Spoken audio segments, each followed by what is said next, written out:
Welcome to Recollection Mall. If you were a mall rat like me or spent your formative years at the mall, then you've come to the right channel. Have you ever gone into your childhood or teenage or adulthood mall and ever wondered, I could have sworn that there was that store there? So let's take a trip down memory lane and go into the history of that mall in your home state.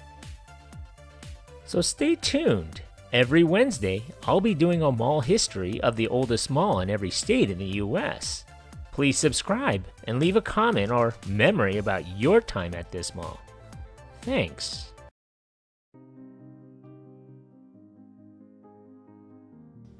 Hoare & Sons in 1959 led the construction which launched the company now, Hoare Construction, to the forefront of the shopping center building industry. A year and $5 million later, the mall, cooled by a system utilizing an artisan well underneath the site and adorned with tropical plants and a giant birdcage, opened with 30 tenants and plenty of fanfare.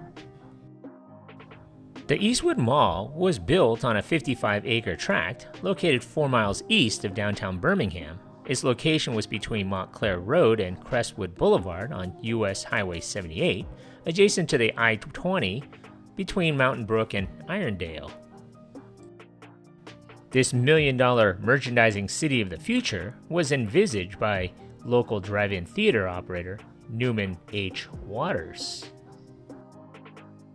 Eastwood Mall first opened on Thursday, August 25, 1960. It was the first indoor shopping mall in the city of Birmingham, the state of Alabama, and the entire Southeastern United States.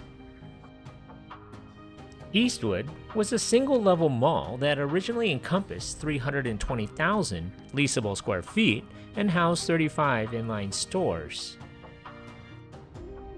The mall was anchored by a 35,000 square foot JCPenney. There was also a Kroger and Colonial Supermarkets, a Liggett Rexall Drug, ABC State Liquor Store, a 29,100 square foot SS Kresge, and a 34,800 square foot JJ Newberry. 3 artisan wells were used to power a heat pump for Eastwood's ventilation system, keeping the temperature at an average 73 degrees year-round. There was parking for 2,500 vehicles. Waters spared no expense. He commissioned a local horticulturalist to furnish the interior of the mall to simulate this feeling of spring. More than 200 tropical plants, ferns, trees, and flowers were shipped in from Florida at a cost of $5,000. Among the initial tenants were Aladdin Cleaners, Bell Brothers Shoes, Colonial Stores, Dwayne Shoes, Eastwood Barbershop, Gordon's Quality Jewelers, Happy House Shops, Hill's Food Store, later to become a Winn-Dixie, Kinney Shoes, Kroger, Lerner Shops, Kittyland, Mall Record Shop and Appliance Center, Olin Mills, a Top Value Stamps Redemption Center, Wendy's Sportswear, and an Alabama ABC package store. The shopping facility was situated on a single level, but included a 200-seat auditorium on a small upper level. The JCPenney and JJ Newberry stores also had small upper floors, which were not used as retail space. A Kittyland amusement area, go-kart track, and space-age Eastwood Bowl bowling alley were outparcels of the original mall. The Waters Theater Company Eastwood Mall Theater was the first structure added to the complex. The single-screen venue opened on December 25, 1964, and was the first phase of a 100,000 square foot West End expansion. Completed in December of 1965, the addition included a cafeteria, furniture store, and Goodyear Tire and Appliance Center, as well as a second level of leased office spaces and a new Pasquale's Pizza. As the western addition was nearing completion, a 200,000 square foot expansion of the east of the mall got underway. This would house 12 stores and services. The next year, another expansion added Camera World, Barber's Cafeteria, later longtime fixture Pioneer Cafeteria, a furniture store, and a bookstore. And in 1966, the go-kart track was sacrificed in order to add a feature now common to shopping malls, an anchor store. A two-level, 89,000 square foot Birmingham-based Pizitz was dedicated on August 18, 1966. With the completion of the East End enlargement, Eastwood Mall encompassed over 650,000 leasable square feet and contained 63 stores under its roof. The adjacent Starlight Drive-In Theater closed in 1968. Its 14-acre site was redeveloped as the Eastwood Plaza, a strip center anchored by a 100,000 square foot Kmart. As this new discount store opened, the existing SS Kresge in Eastwood Mall was closed. The vacant Five and Dime and adjacent store space was gutted.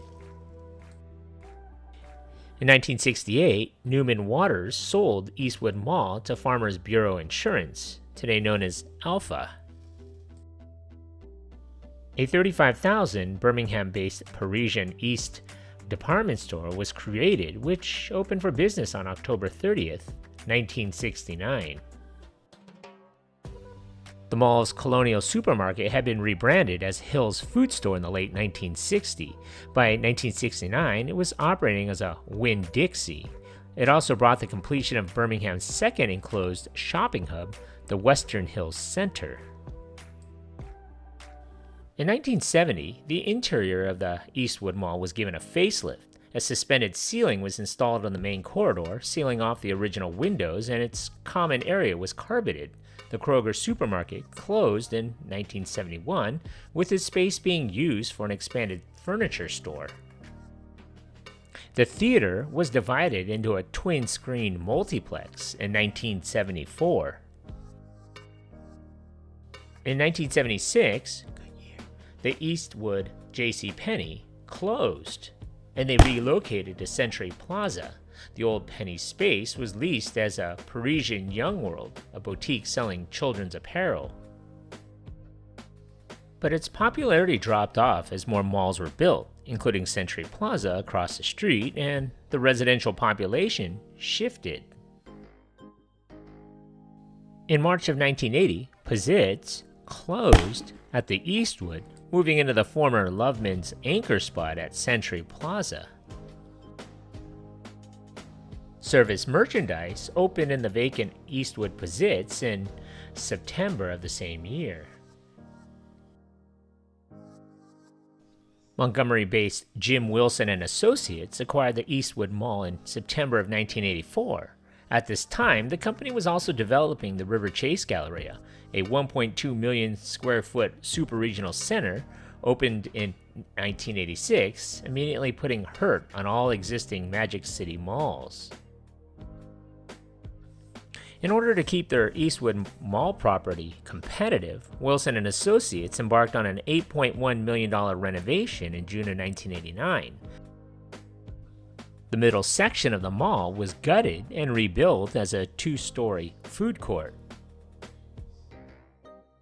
Moreover, a two-level, 130,000 square foot Parisian was built diagonally into the existing structure. The exterior was also updated, and the revitalized 750,000 square foot mall was rededicated in late 1990. Unfortunately, the renovation failed to halt the mall's decline. During this time, J.J. Newberry's had closed.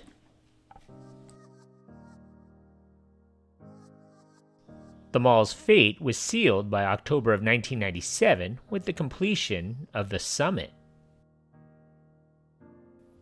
By March of 2002, Service Merchandise had closed due to the company unable to emerge from Chapter 11 bankruptcy. By the dawn of the 21st century, Eastwood Mall was virtually vacant. Its interior corridors were closed on August 1, 2004. 6 stores with outside access remained in business. In January of 2005, Parisian was the last department store to go. The store closed. By mid-2006, Eastwood Mall was being demolished. Within months, the nation's 5th fully enclosed regional class shopping mall was a pile of rubble.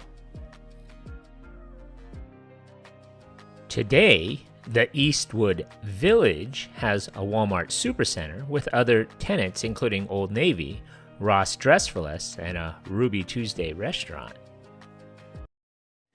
What do you remember about this mall?